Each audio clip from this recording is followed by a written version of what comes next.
What about these informal assessments? On-site assessments can make it harder to clearly distinguish between critical thinking and language skills. In this blog series, Christine talks about how we can integrate critical thinking into language learning to help our students develop academic skills along with language skills. With these different skills in mind, we can separate language skills and critical thinking skills in formal assessment and assess them separately by clearly differentiating language skills and critical thinking skills in the assessment.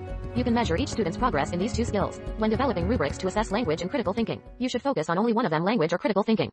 But it is during the creation of the final paper that you will be able to see your students' critical thinking skills in action. Like all skills, critical thinking should be assessed both formally and informally. She has authored several books and articles and has conducted a series of webinars on critical thinking and assessment in the EFL classroom. Many people believe that critical thinking cannot be assessed, especially in classes with weak language proficiency. This type of assessment plays a crucial role in measuring critical thinking.